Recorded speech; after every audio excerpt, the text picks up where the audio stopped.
आइए आज हम लोग स्टडी करेंगे। ये पीछे हम लोगों ने यहाँ तक स्टडी कर लिया था। ये कौन सी हेडिंग है? इलेक्ट्रोड विभव का मापन, यानी मेजरमेंट ऑफ इलेक्ट्रोड पोटेंशियल। तो इसी में ये हमारे पास एक टेबल है और इस टेबल में जितने भी 298 केल्विन या यूं कहें कि 27 डिग्री सेंटीग्रेड पर स्टैंडर्ड इलेक्ट्रोड पोटेंशियल की जो वैल्यू है वो इस टेबल में दी गई है। देखिए, कह रहा है कि आयन जलीय स्पीशीज के रूप में एवं जल द्रव के रूप में उपस्थित है। जो आयन है हमारे पास, जैसे Cu+2 आयन पढ़ा था, ब्रैकेट में Aq लिखा था, यानी एक्वस यानी जलीय विलयन में कॉपर आयन मौजूद थे। तो वही कह रहा है कि आयन जलीय स्पीशीज के रूप में एवं जल द्रव के रूप में उपस्थित है। जो पानी है वो लिक्विड के रूप में है, सॉलिड या गैस वेपर के रूप में नहीं है। तो गैस एवं ठोस क्रमशः G एवं S से दर्शाए गए हैं। तो जो गैस है उसमें ब्रैकेट में G लिखा गया होगा और जो ठोस है तो ब्रैकेट में S। G का मतलब गैस, S का मतलब सॉलिड।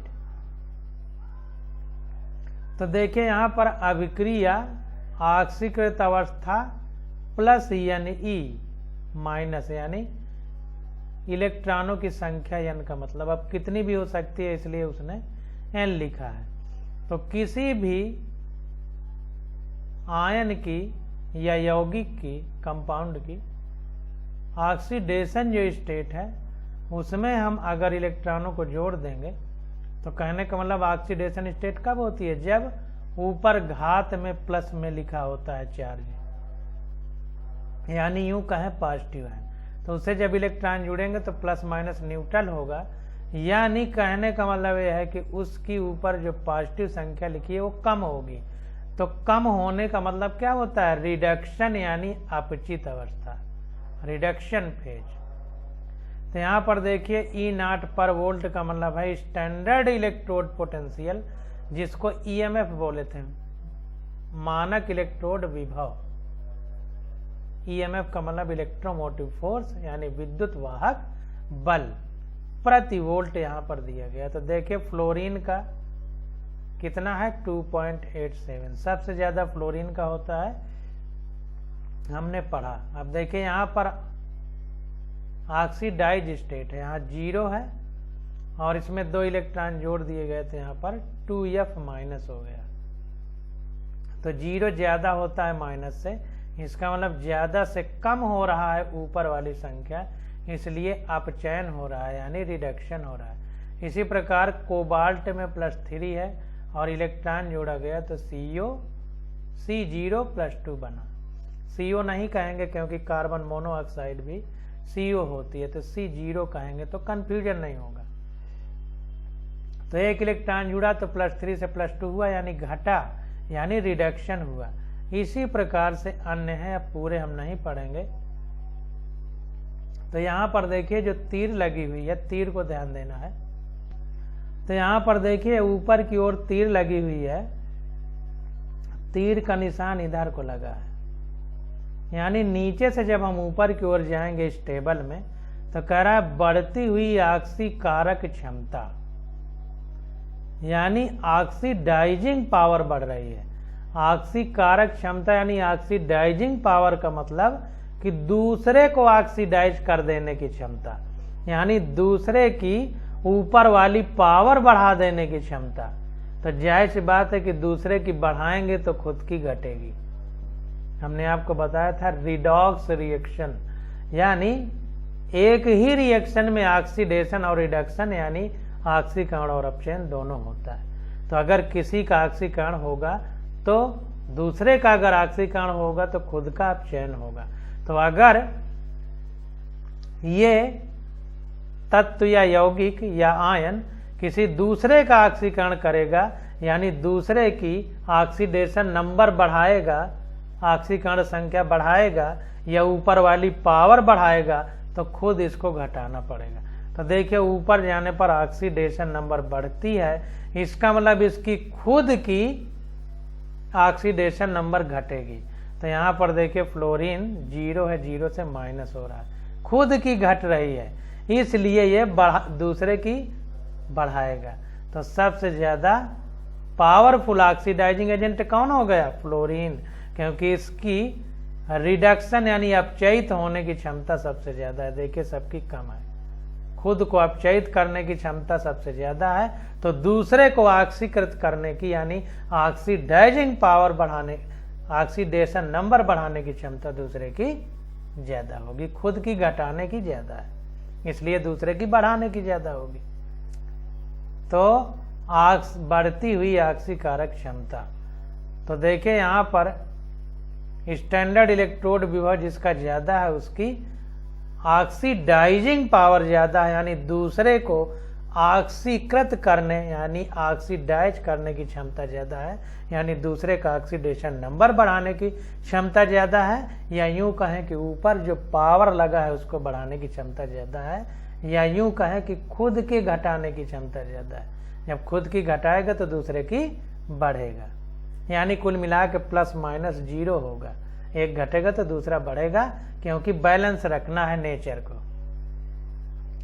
तो देखिए इधर लिखा है कि बढ़ती हुई ऑक्सीकारक क्षमता, तो इधर देखिए नीचे की ओर तीर लगाया है और लिखा है कि बढ़ती हुई अपचायक क्षमता।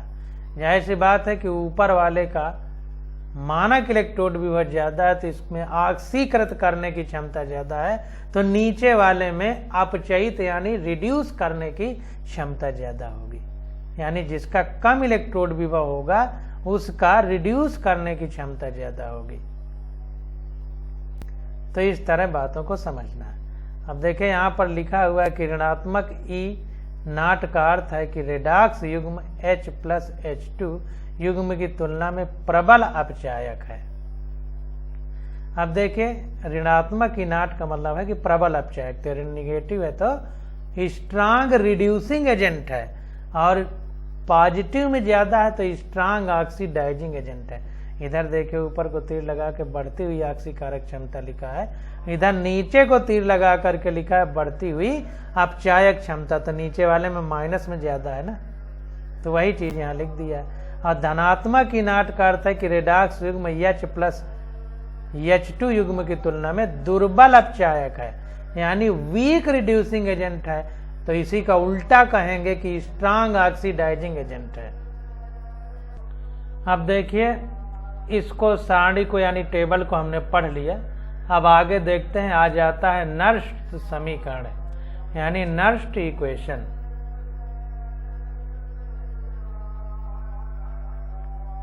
नर्स्ट इक्वेशन, तो इसके बारे में हम लोग स्टडी करेंगे। तो देखिए पूर्व खंड में हमने माना है कि इलेक्ट्रोड अभिक्रिया में प्रयुक्त समस्त स्पीसीज की मोलर सांद्रता 1 इकाई है। मोलरता हमने 1 माना है पीछे जब पढ़ा है, तो पीछे जितना भी पढ़ा है उसमें हम मोलरिटी 1 माने हैं। आवश्यक नहीं कि हमेशा सत्य हो, जरूरी नहीं कि हमेशा ऐसा हो। नर्स ने दर्शाया कि इलेक्ट्रोड अभिक्रिया m⁻+n एक्वस यानी जलीय विलयन प्लस n इलेक्ट्रॉन से m सॉलिड बन गया। यह ऐसी बात है कि ये पॉजिटिव आवेश है, इसको न्यूट्रल करने के लिए इलेक्ट्रॉन जोड़ने पड़ेंगे, जितना पॉजिटिव होगा उतने ही, तब ये जाके न्यूट्रल होगा, तो ये m सॉलिड बन गया। तो कह रहा है इस अभिक्रिया के लिए किसी भी सांद्रता पर मानक हाइड्रोजन इलेक्ट्रोड के सापेक्ष मापा गया इलेक्ट्रोड विभव निम्न प्रकार निरूपित किया जा सकता है। तो अगर ये रिएक्शन हो तो नर्स्ट वैज्ञानिक ने बताया कि अगर हमें इलेक्ट्रोड पोटेंशियल निकालना है तो उसके लिए निम्न प्रकार से फार्मूला हम लोग इस्तेमाल कर सकते हैं। तो यहां पर देखिए फार्मूला नर्स्ट ने लगाया है, तो इसी फार्मूले को आधार बना करके हम लोग समझने का प्रयास करेंगे। तो यहां पर देखिए E यानी इलेक्ट्रोड पोटेंशियल, E m की पावर प्लस n जैसे ये है और इससे प्लस n से m बन रहा है तो वैसे ऑब्लिक करके लिखा गया है। पहले ये फिर ये, ध्यान दीजिए कैसे लिखा गया है। या इसी को हम इस प्रकार लिख सकते हैं ई नॉट यानी मानक इलेक्ट्रोड विभव या स्टैंडर्ड इलेक्ट्रोड पोटेंशियल, चाहे इलेक्ट्रोड पोटेंशियल लिखें या मानक इलेक्ट्रोड पोटेंशियल। नहीं, इलेक्ट्रोड पोटेंशियल अगर निकालना है तो मानक electrode potential minus RT/NF ln m solid का मैग्नीट्यूड यानी परिमाण अपान ब्रैकेट में देखिए लिखा है m n प्लस एक्वस, यानी ऊपर ये वाला रहेगा दायां वाला और नीचे बायां वाला, ये ध्यान देना है, ऊपर दायां वाला नीचे बायां वाला, इस तरह फार्मूला। अब देखिए बता रहा है कि चूंकि m सॉलिड की सांद्रता इकाई मानी जाती है, इसलिए हमने आपसे बताया था कि ठोस है तो विलयन तो द्रव होता है ना, जब ये ठोस है तो इसकी हम लोग कंसंट्रेशन 1 मानेंगे, तब इसकी जगह 1 रख देंगे तो ये फार्मूला आ जाएगा E m की पावर प्लस n/m या ऑब्लिक m, जैसे है वैसे लिखेंगे, पहले बायां वाला फिर दायां वाला, पहले बायां वाला ऑब्लिक करके दायां वाला, तो E नॉट बायां वाला बटे ऑब्लिक दायां वाला minus RT/NF ln 1/m power n plus aqueous यानी इधर वाला, इसका तो 1 हो जाएगा। तो ये इस तरह से हमको फार्मूले प्राप्त हो जाएंगे। तो इन फार्मूलों की सहायता से हम बहुत सारे क्वेश्चन सॉल्व करेंगे। अब आगे देखते हैं इनका क्या महत्व है। देखिए यहाँ कह रहा है E naught m plus n power में ऑब्लिक m को पहले ही परिभाषित किया जा चुका है, इसको हम पहले बता चुके हैं पीछे जब पढ़े हैं half cell reaction. R gas नियतांक है जिसकी वैल्यू है 8.314 जूल पर केल्विन पर मोल है। F हमारा फैराडे स्थिरांक है जिसकी वैल्यू है 96,487 कूलाम पर मोल है। T हमारा केल्विन में टेम्परेचर है एवं m की पावर n एक्वस कामा ब्रैकेट में m की power plus n aqueous positive species का मोलर कंसंट्रेशन है यानी मोलर सांद्रता है। परिमाण का मतलब इसका मोलर कंसंट्रेशन, जिसे हम फिजिक्स में परिमाण कहते हैं, यहाँ पर वो मोलर कंसंट्रेशन की तरह काम करेगा। तो इसको आप लोग अंडरलाइन कर लीजिए इन सब चीज़ों को कि इसका मतलब क्या है, यहाँ पर जो वैल्यू दी गई हैं इनका मतलब क्या है। तो यहाँ तक अंडरलाइन हो गए। अब देखिए डैनियल सेल में Cu+2 एवं Zn+2 आयनों की किसी भी सांद्रता के लिए हम लिख सकते हैं। अब अगर हम डैनियल सेल की बात करें तो उसमें कॉपर आयन और जिंक आयन होता है, तो कैथोड के लिए हम क्या लिखेंगे, कैथोड के लिए E Cu+2 से Cu बनेगा तो बायां वाला इधर दायां वाला उधर equal to E naught Cu+2 oblique Cu minus RT/2F ln 1/Cu+2 aqueous, क्योंकि Cu+2 से जब Cu सॉलिड बनेगा तो सॉलिड का कंसंट्रेशन 1 होगा।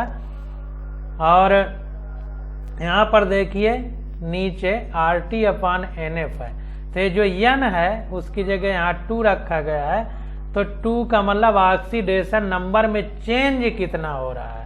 तो Cu+2 से Cu सॉलिड बन रहा है तो +2 से 0, तो चेंज कितने का हुआ 2 का, इसलिए नीचे 2 लिखा गया है। Cu+2 से Cu तो 0, तो 2 का अंतर पड़ा तो 2 नीचे लिखा गया है। n की वैल्यू का मतलब ऑक्सीकरण नंबर में कितना चेंज होगा ये लिखेंगे। आप देखिए कैथोड के लिए लिखा है, कैथोड के लिए अब एनोड के लिए लिखना है तो क्या लिखेंगे। कैथोड में रिडक्शन होता है यानी अपचयन होता है और एनोड में ऑक्सीकरण होता है, एनोड में ऑक्सीकरण। तो ये देखिए ऑक्सीकरण और अपचयन यानी ऑक्सीडेशन और रिडक्शन अलग अलग भी हो सकता है। तो यहाँ पर देखिए अगर हमें एनोड के लिए लिखना हो, ये कैथोड के लिए लिख दिया, अब एनोड के लिए लिखना हो तो E Zn+2 से Zn, तो E नॉट Zn+2 Zn। अब ये बायां है ये दायां है, तो माइनस RT/ ये देखिए 2 और 0, 2 का अंतर, इसलिए n की जगह 2 रखा। ln, अब Zn+2 से Zn सॉलिड बनेगा, तो सॉलिड का कंसंट्रेशन 1 लिया जाता है, तो 1 हो जाएगा अपान Zn+2 एक्वस हो जाएगा। तो इस प्रकार से हम लोग लिखते हैं, ये कैथोड के लिए, ये एनोड के लिए। आप देखिए ये रिएक्शन आप डैनियल सेल के लिए लिखा गया है, डैनियल सेल के लिए। तो डैनियल सेल में देख सकते हैं कि कैथोड में कौन सी रिएक्शन होती है और एनोड में कौन सी रिएक्शन होते हैं। अब देखिए अगर हमें सेल विभव यानी सेल का पोटेंशियल निकालना हो तो हम कैसे निकालेंगे।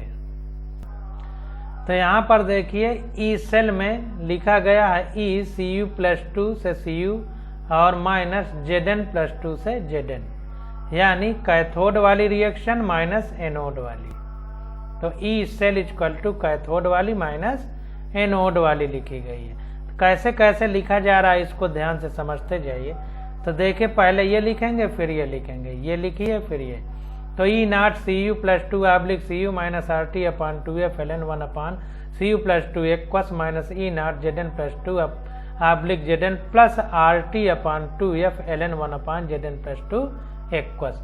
जाहिर सी बात है कि यहाँ पर जब ये है और इसमें माइनस करेंगे तो गुणा होगा तो अंदर वाला प्लस हो जाएगा, तो प्लस का साइन लगा दिया।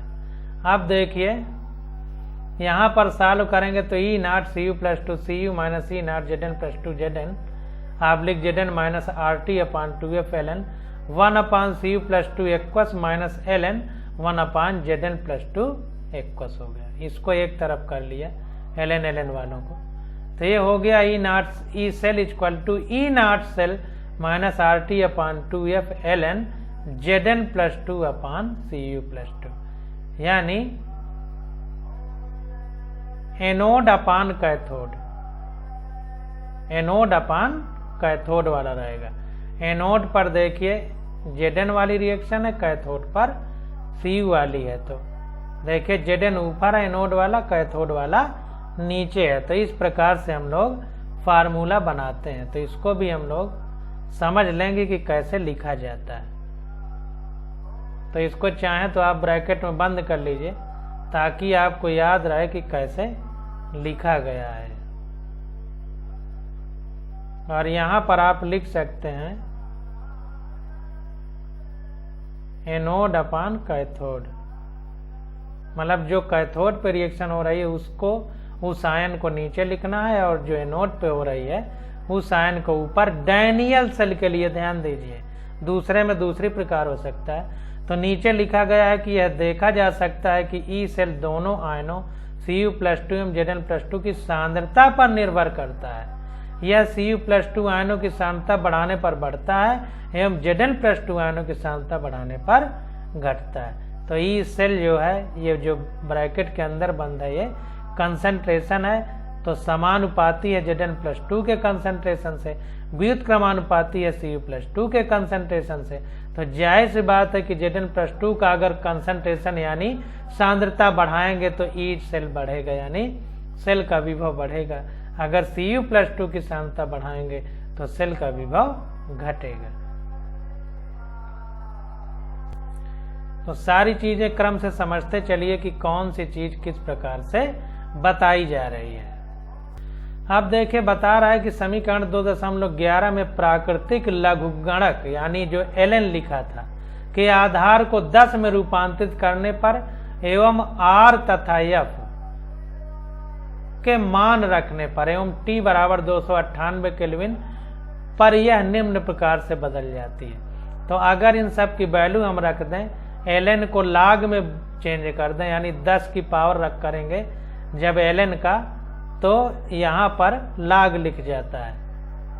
अब यहाँ पर देखिए गैस स्थिरांक, फैराडे स्थिरांक और ये टेम्परेचर 298 केल्विन सब जब रख करके सॉल्व किया, इसको सॉल्व किया इस वाली रिएक्शन को, इस वाली को RT और F की वैल्यू रख करके, तो ये मान कितना आ गया, E cell equal to E0 cell minus 0.059/2 log Zn+2 Cu+2 ये आ गया। तो ध्यान दीजिए उसकी बजाय इसको याद करना ज़्यादा महत्वपूर्ण है, क्योंकि ये वैल्यू याद करने बार बार याद करने के बजाय हम सीधा यही याद कर लें। अब देखिए दोनों इलेक्ट्रोड के लिए इलेक्ट्रॉनों की संख्या n समान होनी चाहिए, अतः निम्नलिखित शेल अभिक्रिया जो है के लिए नर्स समीकरण निम्न प्रकार से लिखी जा सकती है। तो ये जो समीकरण हमको प्राप्त हुई है इसमें बता रहा है कि दोनों इलेक्ट्रोडों के लिए इलेक्ट्रॉनों की संख्या n समान होनी चाहिए, क्योंकि देखिए इसमें भी +2 है, इसमें भी +2 है। जब ये समान होगी इलेक्ट्रॉनों की संख्या जो जुड़ घट रहे हैं तब ये फार्मूला लगेगा।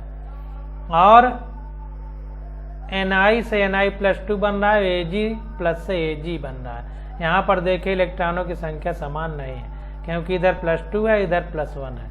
तो इसके लिए नर्स समीकरण निम्न प्रकार से लिखा जाएगा, कैसे? E cell = E naught cell - RT/2F ln Ni+2/Ag+ का होल स्क्वायर, ये Ag+ की पावर 2। इस प्रकार से लिखा जाएगा इस समीकरण के लिए।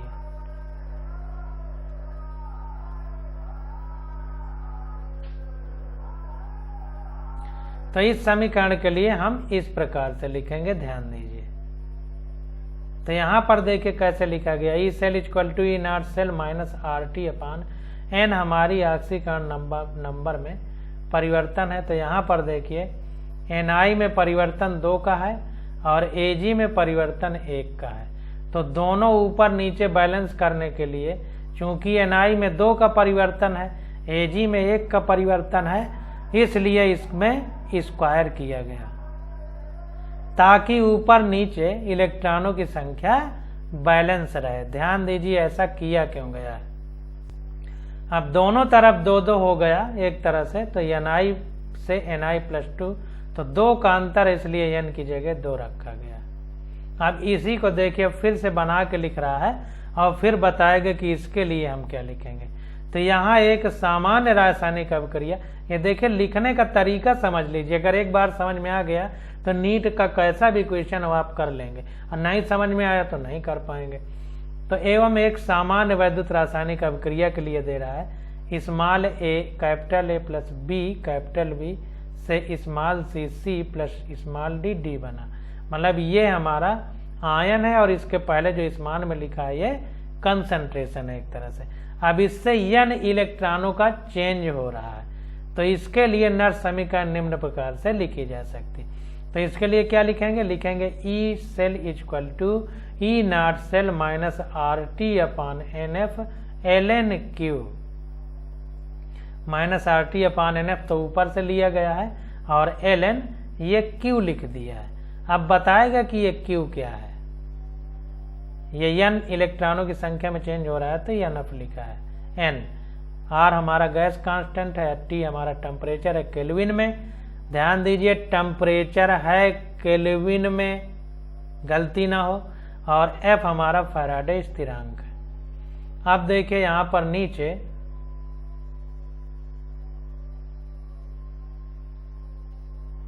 नीचे देखिए इसी को बताया गया है कि E यही बराबर हो जाएगा E naught cell - RT/NF ln। अब देखिए प्रोडक्ट की कंसंट्रेशन अपान रिएक्टेंट की कंसंट्रेशन, चाहे ऐसे कहें या यूं कहें कि प्रोडक्ट अपान रिएक्टेंट, यानी उत्पाद अपान अभिकर्मक। तो देखिए उत्पाद में जो आयन है उसको ब्रैकेट में लिखा गया और उसके पहले जो लिखा गया है उसको घात में लिखा गया है, यानी पावर में। तो ध्यान दीजिए कैसे लिखा गया है। तो इस प्रकार से हमको लिखना है। तो देखिए इस समीकरण के लिए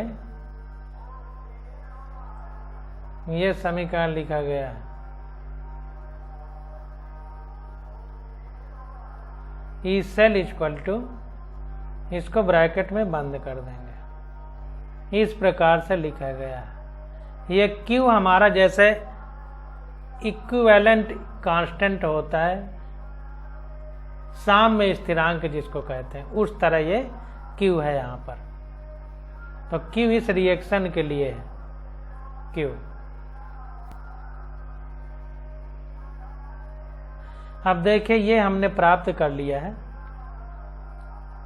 अब यहां पर देखिए जो Q लिखा है इसको रिएक्शन क्वाशिएंट बोलते हैं, रिएक्शन क्वाशिएंट। और इसकी मतलब है कि अभिकर्मक जो है और उत्पाद जो है, तो उत्पाद का कंसंट्रेशन और उसके बाद पावर जो भी पहले लिखा हो, इसके बाद अभिकारक का जो अभिक्रिया कर रहे हैं, और ये उत्पाद ऊपर उत्पाद बटे अभिकर्मक नीचे, यानी प्रोडक्ट अपॉन रिएक्टेंट के लिए इस प्रकार से लिखते हैं। अब देखिए क्वेश्चन है, इस क्वेश्चन से हमें सारी बातें समझ में आ जाएंगी। तो कह रहा है निम्नलिखित अभिक्रिया वाले सेल को निरूपित कीजिए। Mg सॉलिड है प्लस 2Ag प्लस 0.0001 मोलर है, इससे Mg प्लस 2 0.130 मोलर बन रहा है प्लस 2Ag सॉलिड बन रहा है। तो इसके लिए हमें E0 सेल निकालना है। तो कह रहा है इसके लिए ई सेल का परिकलन कीजिए, यानी कैलकुलेशन कीजिए। यदि E0 सेल 3.17 वोल्ट हो तो दी गई अभिक्रिया वाले सेल को निम्न प्रकार से लिखा जा सकता है। कैसे लिखेंगे, ये फिर ये ऐसे क्रम से लिखते चले जाएंगे। तो Mg एक डंडा Mg प्लस 2 और इसकी मोलरता लिखेंगे, फिर डबल डंडे, अब दूसरी वाला Ag, तो Ag प्लस इसकी मोलरता लिखेंगे 0.0001 m, फिर Ag यहाँ पर इधर देखिए सॉलिड लिखना चाहिए। एनसीईआरटी में इधर वाले में सॉलिड लिखा है, इधर वाले में नहीं लिखा है, एनसीईआरटी में जैसा लिखा है। तो ये हमारी रिएक्शन लिख गई। अब देखिए जो पहले लिखा गया है उसको नहीं लिखा जाता है, यहाँ जैसे लिखा है वैसे लिखा जाता है। अब E cell equal to E0 cell minus RT upon NF ln, इधर कैथोड अपान एनोड होता था, नहीं एनोड अपान कैथोड होता था पीछे जो हमने रिएक्शन पढ़ी। तो यहाँ पर देखिए Mg का ऑक्सीकरण हो रहा है, ऑक्सीडेशन नंबर बढ़ रहा है तो ऊपर लिखा गया है। Ag का देखिए घट रहा है तो नीचे लिखा गया, जिसका बढ़ेगा उसका ऊपर और जिसका घटेगा उसका नीचे। अब देखिए इसके बाद हमने यहाँ ब्रैकेट में लिख के ऊपर पावर लगाया था। तो Mg में देखिए कुछ भी पहले नहीं लिखा गया, तो Mg में पावर जो है वही लिखा गया। Ag में ये देखिए Ag प्लस लिखा गया, लेकिन 2 है तो पावर में 2 लिखा गया। कैसे लिखा गया समझ में आपको आ गया होगा। तो जो पॉजिटिव में होगा वही पावर लिखी जाएगी, जिसमें 0 है उससे कोई मतलब नहीं। ऑक्सीडेशन अपॉन रिडक्शन, यानी ऑक्सीकरण वाली ऊपर और अपचयन वाली नीचे। तो ये आ गया E0 सेल दिया है 3.17 वोल्ट माइनस 0.059 V, इसकी वैल्यू है अपॉन 2 इसलिए क्योंकि ये 2 का अंतर है। तो ये हो गया 3.17 वोल्ट माइनस 0.059 V अपॉन, यानी वोल्ट अपॉन 2। तो लाग, अब एल को लाग में लिखा गया, और ये Mg प्लस 2 का कंसंट्रेशन है 0.130 अपॉन Ag का कितना है 0.0001, 0.0001 और पहले 2 लगा है तो स्क्वायर कर दिए। तो आ गया सॉल्व करने पर 3.17 वोल्ट माइनस, ये पूरा सॉल्व करने पे आ जाएगा 0.21 वोल्ट। तो ये आ गया 2.96 वोल्ट। अब इसको आप लोग सॉल्व कर लीजिएगा। तो इस प्रकार से हम लोग क्वेश्चन सॉल्व करते हैं। अब देखिए आगे आ जाता है नट समीकरण से साम्य स्थिरांक, इक्विलिब्रियम कांस्टेंट फ्रॉम नट इक्वेशन, यानी साम्य स्थिरांक हमको निकालना है नट समीकरण से। तो देखिए यदि डैनियल सेल चित्र जो 2.1 में हमने पढ़ा था में परिपथ को बंद कर दिया जाए, यानी क्लोज कर दिया जाए, तो निम्न अभिक्रिया होगी। यानी क्लोज कर दिया जाए मतलब करंट जाने लगे पूरे सर्किट में। तो रिएक्शन क्या होती थी, Zn सॉलिड से Zn प्लस 2 बन जाता था, और Cu प्लस जलीय विलयन से Cu सॉलिड बन जाता था। ये हम पीछे पढ़ चुके हैं। तो जैसे जैसे समय गुजरता है Zn प्लस 2 आयनों की सांद्रता बढ़ती जाती है, यानी Zn प्लस 2 बढ़ते जाती है, जबकि Cu प्लस 2 आयनों की सांद्रता घटती जाती है, यानी रिएक्शन आगे की दिशा में बढ़ती है तो क्या होगा, Zn से Zn+2 की संख्या बढ़ेगी और Cu+2 से Cu सॉलिड की संख्या बढ़ेगी। तो वही कह रहा है इसी समय सेल की वोल्टता, जिसे वोल्ट मीटर द्वारा पढ़ा जा सकता है, घटती जाती है। तो अगर हम जैसे जैसे रिएक्शन आगे बढ़ेगी, यानी Zn ठोस से Zn+2 जलीय विलयन बनेगा और Cu+2 जलीय विलयन से Cu ठोस बनेगा, तो हम रीडिंग अगर देखेंगे वोल्ट मीटर लगा करके, तो हम देखते हैं कि वोल्ट मीटर की रीडिंग धीरे धीरे घटती जाती है, यानी सेल का विभव या यूं कहें पोटेंशियल घटता जाता है। तो कुछ समय पश्चात Cu+2 एवं Zn+2 आयनों की सांद्रता स्थिर हो जाती है, यानी अब अभिक्रिया आगे नहीं बढ़ेगी, रुक जाती है, स्थिर हो जाती है। एवं वोल्ट मीटर शून्य पाठ्यांक दर्शाता है, यानी वोल्ट मीटर ये बताता है कि अब विभव 0 हो गया। तो ये उसी प्रकार से हो रहा है जैसे अगर किसी बाल्टी में पानी भरा हो, एक बाल्टी खाली हो, पाइप लगा दिया जाए तो पानी कब तक जाएगा, जब तक दोनों बाल्टियों में पानी की ऊंचाई बराबर ना हो जाए, यानी स्थिर ऊर्जा दोनों की बराबर ना हो जाए, या यूं कहें कि पोटेंशियल एनर्जी बराबर ना हो जाए, या यूं कहें विद्युत धारा के लिए कि विभव बराबर ना हो जाए, यानी पोटेंशियल बराबर ना हो जाए, या यूं कहें कि विभवांतर 0 ना हो जाए, यानी पोटेंशियल डिफरेंस 0 ना हो जाए।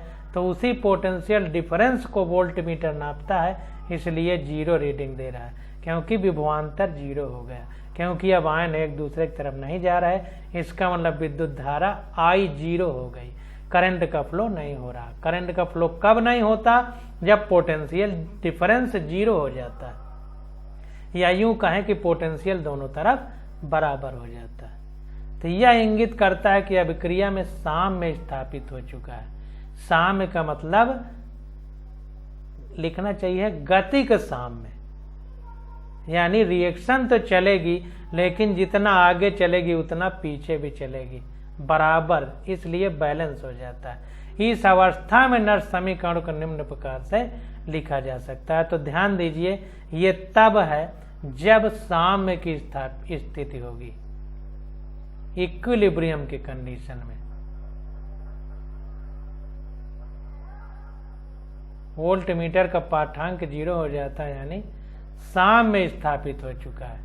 तो इस अवस्था में नर्स समीकरण हमारा क्या होगा, ई सेल इक्वल टू, ये 0 हो जाएगा क्योंकि यही विभव ही नापेगा सेल का, equal to E naught cell, क्योंकि 0 हो गया ना, तो E naught cell minus 2.303 RT upon 2F log Zn+2 upon Cu+2, ऑक्सीकरण अपान अपचयन, यानी ऑक्सीडेशन अपान रिडक्शन। तो ये आ गया हमारा, इस तरह से हम लोग समीकरण को लिखेंगे। या E naught cell equal to 2.303 RT upon 2F log Zn+2 ऊपर और Cu+2 नीचे, कंसंट्रेशन।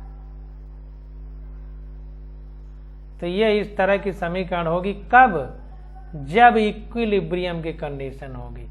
ये समीकरण कब होगी, व्हेन इक्विलिब्रियम क्रिएटेड, जब इक्विलिब्रियम स्थापित हो जाएगा तब यह समीकरण लगेगा। ध्यान देना है बहुत दिमाग से। परंतु साम्य अवस्था में, अब जब साम्य की स्थिति होगी तो क्या होगा, Zn+2 अपान Cu+2 ये किसके बराबर हो जाएगा, जैसे बिना साम्य के हमने अभी ऊपर पढ़ा था क्वाशिएंट कांस्टेंट, वैसे जब इक्विलिब्रियम हो जाएगा तो इक्विलिब्रियम कांस्टेंट आ जाएगा, यानी साम्य स्थिरांक। तो Zn+2 अपान Cu+2 किसके बराबर होगा, Kc के। इसको साम्य स्थिरांक या इक्विलिब्रियम कांस्टेंट कहेंगे। इक्विलिब्रियम कांस्टेंट, हिंदी में साम्य स्थिरांक। तो इसकी जगह हम Kc लिख सकते हैं, तब हमारा फार्मूला हो जाएगा E naught cell equal to 0.059 V upon volt में अपान 2 log Kc।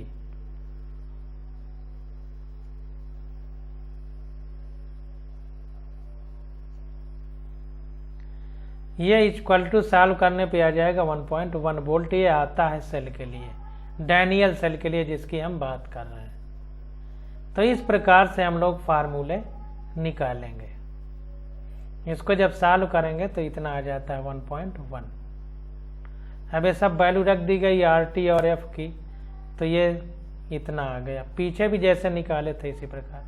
तो log Kc इक्वल टू कितना हो जाएगा, ये इधर आ जाएगा तो 1.1 वोल्ट में इंटू 2 हो जाएगा ये नीचे वाला, और ये नीचे चला जाएगा 0.059 वोल्ट। तो ये आ जाएगा 37.288, यानी हमारा Kc हो जाएगा 2 × 10⁻27। कब? जब टेम्परेचर हमारा 298 केल्विन है तब। तो सामान्य रूप में इनर्ट सेल का फार्मूला क्या होगा, 2.303 RT/NF log Kc, जो ऊपर हमने लिखा है। तो समीकरण 2.14, अब इसको मेन समीकरण के रूप में, इसको अलग रंग से बॉक्स में बंद करिए। तो देखिए समीकरण 2.14 सेल के मानक विभव एवं साम्य स्थिरांक के बीच संबंध दर्शाती है। Kc और E0 सेल यानी मानक इलेक्ट्रोड विभव और साम्य स्थिरांक के बीच में ये रिएक्शन हमारी संबंध दर्शाती है। तो इसको अलग कलर से बॉक्स में बंद करेंगे।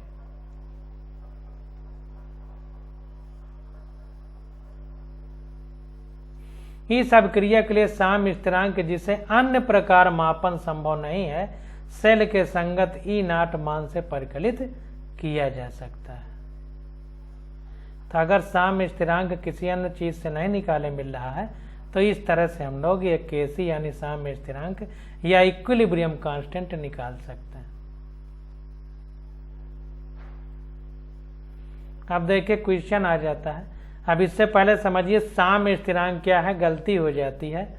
तो देखिए ध्यान दीजिए, जैसे मान लीजिए कोई रिएक्शन आगे की ओर चल रही है और जितना आगे जा रही है उतना पीछे भी आ रही है, यानी उत्क्रमणीय अभिक्रिया है, रिवर्सिबल रिएक्शन है। तो जितना आगे जाए उतना पीछे आए, तो इसको बोलेंगे गतिक साम्य में है। उस समय Kc लिखा जाता है, जो अभी ऊपर हमने लिखा है। अब देखिए अभिक्रिया के माध्यम ये क्वेश्चन से हम लोग इसको समझेंगे। तो कह रहा है निम्नलिखित अभिक्रिया का साम्य स्थिरांक परिकलित कीजिए, यानी इक्विलिब्रियम कांस्टेंट निकालना है। Cu ठोस है प्लस 2Ag प्लस एक्वस यानी जलीय विलयन है, से Cu प्लस 2 एक्वस यानी जलीय विलयन बन रहा है, प्लस 2Ag ठोस बन रहा है। इसके लिए स्टैंडर्ड इलेक्ट्रोड पोटेंशियल यानी मानक इलेक्ट्रोड विभव दे दिया है 0.46 वोल्ट। तो सीधा हम फार्मूला लगाएंगे, E0 cell equal to 0.059 volt में अपान 2 log Kc, ये फार्मूला होता है। ये 2 तब आएगा जब यहाँ पर देखिए 2 का अंतर, 0 से 2, यहाँ पर 2 लिखा है तो इसलिए 2 है n की वैल्यू।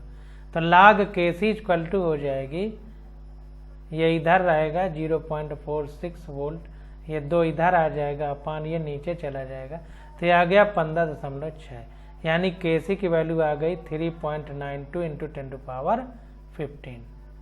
तो ये हमारा साम्य स्थिरांक की वैल्यू आ गई, या अंग्रेजी में इक्विलिब्रियम कांस्टेंट की। तो यहाँ तक हमने आज पढ़ा। अब आगे आ जाता है रासायनिक सेल अभिक्रिया की गिब्स ऊर्जा। तो गिब्स एनर्जी के बारे में हम लोग अगले लेक्चर में स्टडी करेंगे। आज बस यहीं तक।